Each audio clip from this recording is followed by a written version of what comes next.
Cuba. The name itself brings powerful images to mind. You might picture classic American cars cruising down Havana's Malecon. Perhaps you think of the rich aroma of hand-rolled cigars. Or maybe you hear the infectious rhythms of son cubano music drifting through the air. For such a famous island, a place that has captured the world's imagination for centuries, the origin of its name is surprisingly mysterious. It's a puzzle that takes us back in time, long before the arrival of Spanish galleons and the rise of revolutionary heroes. The story of why it is called Cuba is not just a lesson in linguistics.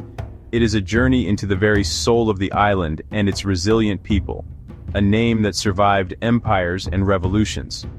The question is simple, yet the answer is complex. Where did this single, powerful word come from? It predates the Spanish conquest, the sugar plantations, and the political upheavals that would later define its modern history. The name is a direct link to the island's indigenous past, a ghost-like echo from a world that was almost completely erased. To understand Cuba, we must first understand its name. We need to peel back the layers of history, starting with the very first people who called this beautiful Caribbean island their home. Their language and culture hold the key to this enduring historical puzzle, offering clues that have fascinated historians and linguists for generations. This exploration is more than just an academic exercise. It's about recognizing the deep roots that anchor modern Cuban identity. The name has been a constant through waves of dramatic change. It was spoken by Taino chieftains, written down by European explorers, and claimed by revolutionaries fighting for independence. Each generation has imbued the name with new meaning, yet its ancient core remains. It serves as a reminder that the story of Cuba did not begin with Christopher Columbus in 1492. It began thousands of years earlier with a vibrant culture that, despite its tragic fate, left an indelible mark on the island it called home. So, let us embark on this journey. We will travel back to a time of lush, unspoiled landscapes, where the Taíno people thrived. We will stand alongside Columbus as he first hears the unfamiliar syllables of the island's name. We will witness how that name was adopted, sometimes reluctantly, by Spanish colonizers, and we will see how it was transformed into a powerful symbol of national pride and defiance. The story of the name Cuba is the story of the island itself, a tale of survival, identity, and the remarkable power of a single word to carry the weight of history across the centuries. To understand the origins of its name, one must first appreciate the island of Cuba itself. It is not just another speck of land in the vast Caribbean Sea. Cuba is the largest island in the Greater Antilles, a long, slender, crocodile-shaped landmass strategically positioned at the crossroads of the Americas. Its unique geography has always been its destiny. With the Gulf of Mexico to its west, the Atlantic Ocean to its north, and the Caribbean Sea to its south, Cuba has long been a vital hub for trade, migration, and culture. Its fertile plains, rolling hills, and stunning coastlines made it an attractive home for its earliest inhabitants and a coveted prize for later arrivals. Long before European sails appeared on the horizon, Cuba was a thriving world. The island was home to several indigenous groups, but the most prominent and advanced were the Taíno people. They were part of a larger Arawakan-speaking group that had migrated from the mainland of South America, island hopping through the Lesser Antilles before settling in the Greater Antilles. The Taíno were skilled farmers, cultivating crops like yuca, maize, and sweet potatoes in organized villages called yucayeques. They were also expert navigators, using massive dugout canoes to travel between islands, and talented artisans, creating intricate pottery and carvings. Their society was complex, organized into chiefdoms ruled by leaders known as caciques. The Taíno lived in deep harmony with their environment. Their spiritual beliefs were intricately woven into the natural world around them. They worshipped deities called zimis, which were represented by idols carved from wood, stone, and bone. For them, the island was not just a place to live. It was a sacred landscape, a living entity. Every mountain, river, and cave had a story and a spiritual significance. This profound connection to the land is crucial because it is from their language, a tongue that described this rich world, that the name Cuba most likely emerged. Their words were born from the very soil and stones of the island. This pre-Columbian world was vibrant and self-sufficient. Estimates of the population at the time of European contact vary, but it was certainly in the hundreds of thousands. The Taíno had a rich oral tradition, passing down stories, myths, and knowledge through generations. Unfortunately, they had no written language, which means our understanding of their world comes from archaeological findings, and critically, the accounts of the very Spanish explorers who would bring about their downfall. It is within these early, often biased, European chronicles that we find the first written clues to the island's ancient name and a glimpse into the world it once described. The true origin of the name Cuba is lost to the mists of pre-Columbian history, but the most compelling theories point directly to the language of the Taíno people. Since the Taíno left no written records, historians and linguists have had to piece together clues from the vocabularies recorded by early Spanish chroniclers. One of the leading theories suggests that the name derives from the Taíno word cubao.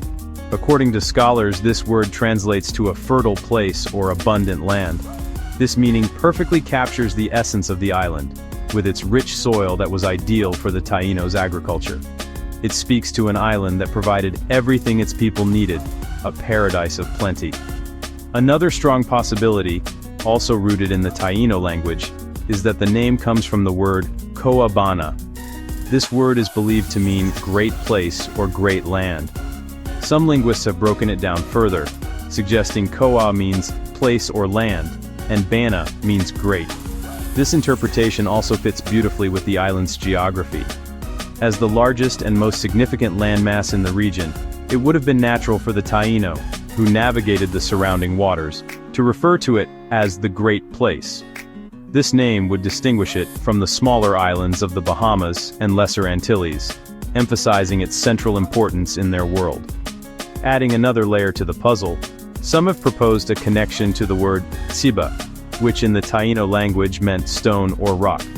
This could be a reference to the island's mountainous regions, particularly the Sierra Maestra range in the east, which would have been a dominant feature of the landscape for anyone approaching from the sea. The idea of the land of mountains is a common way for cultures to name their homelands. While perhaps less widely accepted than the fertile land or Great Place theories, it remains a plausible explanation that highlights the island's dramatic and varied topography, a key part of its identity. Ultimately, whether it was Cubao, Coabana, or another related term, the consensus is clear. The name is of indigenous origin. It is a linguistic fossil, a surviving fragment of a language that has otherwise vanished. All these potential meanings, fertile land, great place, land of mountains, paint a picture of an island held in high esteem by its original inhabitants. The name was not given by outsiders. It grew from the land itself and the people who knew it best. It was their description of home, a simple yet profound word that encapsulated their relationship with the environment that sustained them for centuries, before the world changed forever. The moment the Taíno word for their island entered written history can be pinpointed with remarkable precision. It happened in late 1492, during Christopher Columbus's first voyage to the Americas.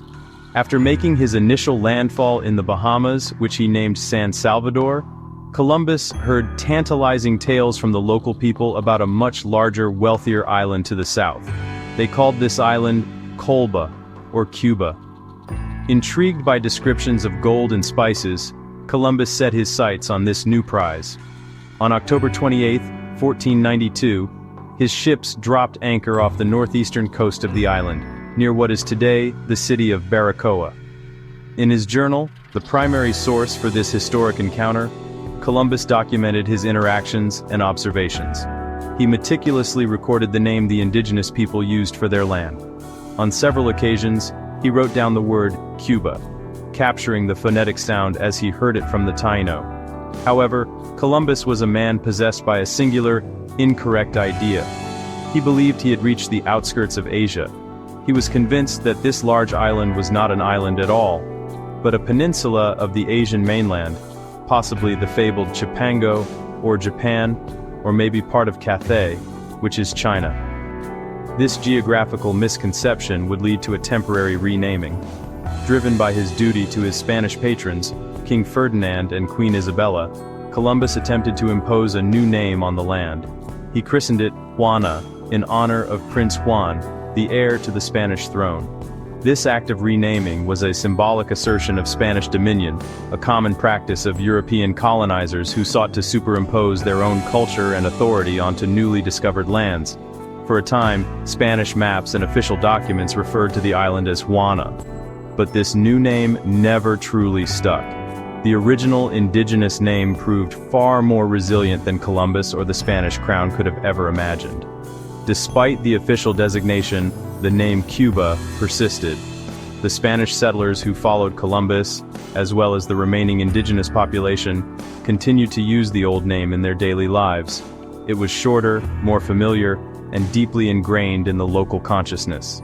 The name Juana felt artificial and imposed, while Cuba felt organic and authentic. Over the next few decades, the power of common usage won out. Even Spanish chroniclers began to favor the indigenous term, and eventually, the Spanish crown itself relented. The ancient word, first captured by Columbus's quill, had successfully resisted its first attempt at erasure. As the Spanish colonial period took hold, the name Cuba became officially and permanently attached to the island. The initial attempt to rename it Juana faded into a historical footnote. Other names were also briefly floated by the Spanish, such as Fernandina and Santiago, but none had the staying power of the original Taíno word. By the mid-16th century, maps, legal documents, and royal decrees all referred to the island simply as Cuba. The Spanish had conquered the land and its people, but they had, in a sense, been conquered by its name. It was now inexorably linked to this prized jewel of their new empire. For the next 3 centuries, Cuba became a cornerstone of Spanish power in the Americas. Havana transformed into a vital strategic port, the gathering point for treasure fleets carrying the wealth of the New World back to Spain. The island's economy became dominated by sugar and tobacco plantations, worked by the forced labor of enslaved Africans. During this long colonial era, a new and distinct Cuban identity began to form. It was a complex and often painful fusion of Spanish, African, and the faint but persistent echoes of indigenous Taino cultures. The name Cuba became the umbrella under which this new Creole identity, or Criollo, began to blossom. By the 19th century, this burgeoning sense of a separate Cuban identity began to fuel movements for independence. As intellectuals, poets, and revolutionaries started to dream of a nation free from Spanish rule, the name Cuba took on a powerful new meaning. It was no longer just the name of a colony. It became the name of a homeland, a patria. Figures like José Martí, the intellectual father of Cuban independence, invoked the name in their passionate writings and speeches. Cuba became a rallying cry, a single word that encapsulated the aspirations of a people fighting for self-determination and the right to control their own destiny. The name was central to the 10 Years' War, from 1868 to 1878, and the final Cuban War of Independence, from 1895 to 1898. The battle cry, Cuba Libre, Free Cuba, rang out across the battlefields and became an international slogan. This phrase, which would later become famous as the name of a cocktail, was a potent expression of the desire for national sovereignty. The fight was for Cuba, for the right of Cubans to govern themselves on the island that bore that ancient name. When Spain finally relinquished control of the island in 1898, the name was enshrined in the new republic. It had successfully made the journey from an indigenous place name to the official title of a modern nation-state. The 20th century brought new challenges to the young Cuban Republic, including significant political and economic influence from the United States. This period saw the name Cuba once again become a symbol of a struggle for true sovereignty. While formally independent, many Cubans felt their nation's destiny was being dictated by foreign interests. This simmering resentment and a desire for genuine national autonomy set the stage for another major upheaval, the Cuban Revolution. When Fidel Castro and his band of revolutionaries launched their movement in the 1950s, their goal was to reclaim Cuba for Cubans. The name of the island was at the very heart of their nationalist ideology. During the revolution, led by figures like Castro and Che Guevara, Cuba was more than just a geographical location. It was a potent symbol of resistance against what they saw as imperialism and neo-colonialism. Their rhetoric was filled with appeals to national pride and the defense of Cuban sovereignty. They were fighting for a new vision of Cuba, one that was socialist, self-sufficient, and defiantly independent. The revolution aimed to redefine what it meant to be Cuban, and to place the nation's interests, as they defined them, above all else. The name became a banner under which this radical transformation was carried out. After the victory of the revolution in 1959, the name Cuba was projected onto the world stage with renewed force. The new government embarked on ambitious social programs, including massive literacy campaigns and the development of a public healthcare system, all done in the name of building a better Cuba. For supporters of the revolution, both on the island and abroad, Cuba came to represent social justice, anti-imperialism, and the possibility of an alternative to a capitalist world order. The name was synonymous with resilience, particularly as the country faced decades of economic embargo and political isolation. It stood for the nation's ability to survive against overwhelming odds. Conversely, for those who fled the island and opposed the new government, the name Cuba evoked a different set of powerful emotions. It represented a lost homeland, a place of cherished memories now governed by a regime they despised. For the Cuban diaspora, the name symbolized a dream of a different kind of freedom, a return to a pre-revolutionary past, or the hope for a post-socialist future. In this way, the name Cuba became a contested symbol, imbued with deep and often conflicting meanings. Yet, for both supporters and detractors, it remained a focal point of immense passion and unwavering identity. In the 21st century, the name Cuba continues to resonate globally, carrying the full weight of its complex history.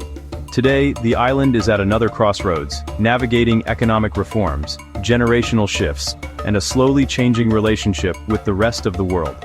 Yet, the name itself remains a powerful anchor of national identity.